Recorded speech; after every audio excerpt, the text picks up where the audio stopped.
Alright, so let's begin the show. Mutual fund direct plans are for investors who want to invest on their own and not through a distributor. Now, they get the benefit of a lower expense ratio as compared to a regular plan. Now, this lower expense ratio results in comparatively higher returns over a period of time. Investments can be made on the online platform of the fund house or the registrar and transfer agent, which is an RTA. One can use generic platforms such as mutual fund utilities, stock exchange platforms, or other mutual fund platforms or portals. If the investment is being made from a distributor platform, one cannot choose direct plans. Now, while filing up the online form, the investor must choose or actively select the direct plan option. The bigger question over here is, how are direct plans faring? Which AMC has the highest number of direct AUM and why? Let's discuss all of this, and I'm joined by Suresh Sadagopan, founder, Ladder 7 Financial Advisories. Suresh, good evening and welcome to the show. All right, so direct plans are in vogue. Even the AMCs are pushing for direct plans.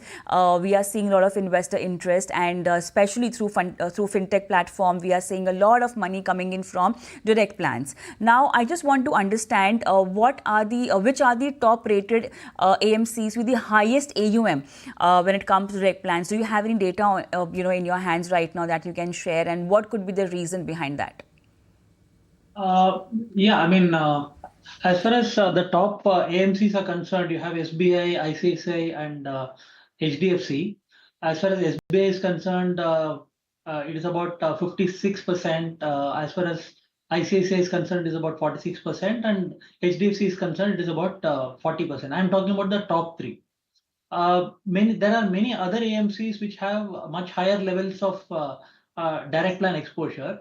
So what I would say here is direct plans are a factor of how they are acquiring clients or how they are actually focusing their products. Okay, so there are certain mutual fund houses like let us say a Nabi, or let us say a Zerodha, which has predominantly a direct to customer kind of an approach. In that, the direct plan level will be much higher than in the case of the other fund houses. So now let us look at whether, as far as the direct plan is concerned, it's a good idea or not. See, direct plan is good for those people who know where to invest, what to invest. Otherwise, you really require the help of some intermediary, whether it is a mutual fund distributor or an advisor, to tell you, where to invest. The data currently shows that 45% is in direct plan. A lot of them are DIY investors, and many of them are directly going through the route of the platforms. So I don't know whether the people who are going through the direct route through the platforms are really well served or not. It's for them to, of course, decide.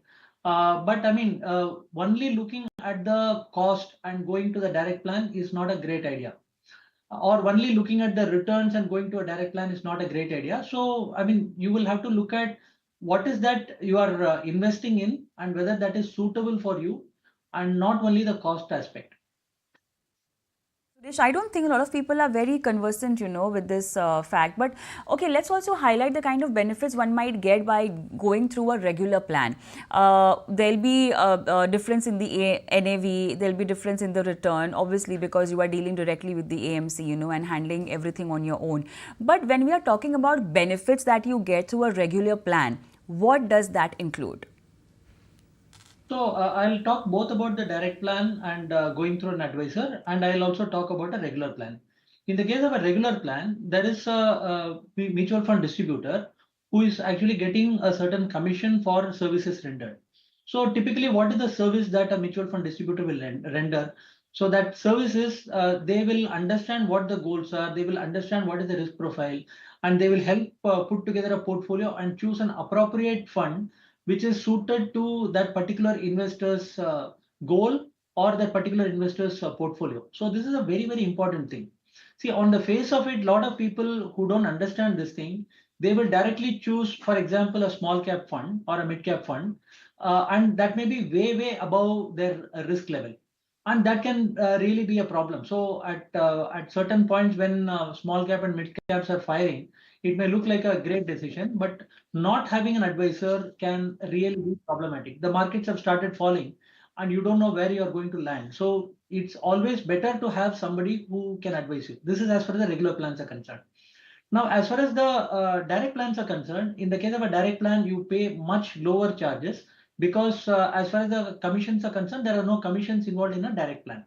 So if you're going the direct plan route and an advisor route, you are going to directly pay the advisor a fee so that they will again understand what is your overall risk level, where do you want to go. They may probably drop a financial plan, and in line with the overall asset allocation that will be suitable to you, they will advise you where to invest.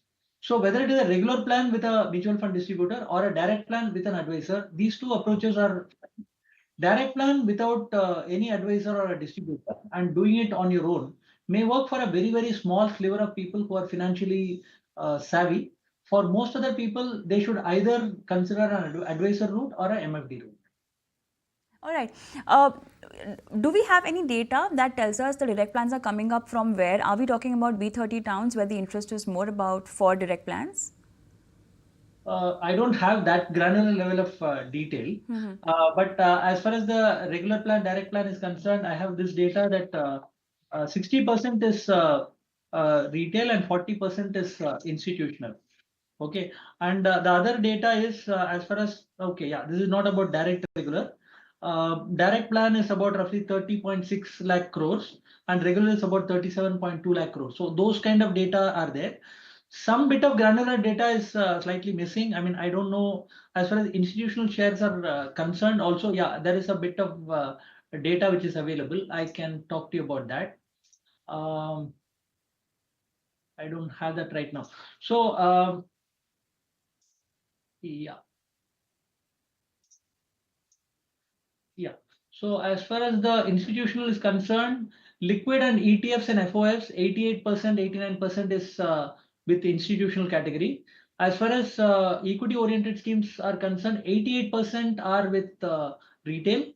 And as far as debt oriented schemes are concerned, again, institutions predominate, like almost 2/3 are with the institution. So that is the broad breakup. But overall, institutions is about 40%, retail is about 60% overall. Is it very tricky to shift from a regular plan to a direct plan if you're already investing, you already invested in a mutual fund or an AMC, and vice versa also from direct to regular? Can you do that? Yeah, so you can do that, but it is treated as redemption as of now. Okay. There have been a lot of representations which have gone from the mutual fund industry, but as of now, it will be treated as a redemption, and then you will have to reinvest in a. Suppose you are redeeming from a regular plan, you have to reinvest in a direct plan. So there is a tax implication as of now. All right. Going ahead, do you see the direct AUM going much more higher than this? See, I mean, in the entire industry, and there is a lot of talk of direct being good and regular being bad. Exactly. Yeah. I mean, I'm an advisor. I would not really directly agree with that. See, the point is, do you have somebody on your side as an investor to advise you on that? So whether it is an actual advisor who is giving you direct plans, or whether it is a distributor, MF distributor, who is giving you regular plans, and they are getting a indirect remuneration for that, you require somebody to help you. You require a Sarathi. Without somebody really helping you, it is not going to be able to function. So it is wrongly understood in the industry, and it is bandied about. And I see a lot of calculations saying that you are saving 0.6, 0.7, and over a 20-year period, I mean, you will be up by, let us say, 5 crores, 5 lakhs, 7 lakhs. You will be making more money like that. See, the moot point is, I mean, if you are making a wrong decision, you will be back by several lakhs. So that is something that we are not really talking about, right? So it is a question of whether the decisions are properly aligned with the requirements of that particular client, and that only proper advisor will be able to truly help you. So you need somebody, whether it is MF distributor or whether it is an advisor, to help you. Doing directly on the face of it may look like a great idea in terms of saving money, but you may end up with the wrong plan, and everything can go haywire. So very important, if at all there is some kind of hand-holding that you need in your investments, regular plan or maybe going through a distributor could be the right way for you. As far as direct plan is concerned, you should be aware of the kind of homework that you need to do before you invest via direct plan. Thank you so much, Suresh, for being on the show and helping our viewers walk through this today. Thank you. We'll take a quick break, but post that, let's get your mutual fund portfolio queries answered by Pankaj Matpal. And in case you're watching the show live and want to send across your financial portfolio queries and want any kind of strategy from our experts, you can do that on our WhatsApp number. Send across your queries on our WhatsApp number, which is 865-797-4571. You can also email us your questions on themoneyshow@etnow.tv. A quick break, and after that, let's get connected with our viewers live.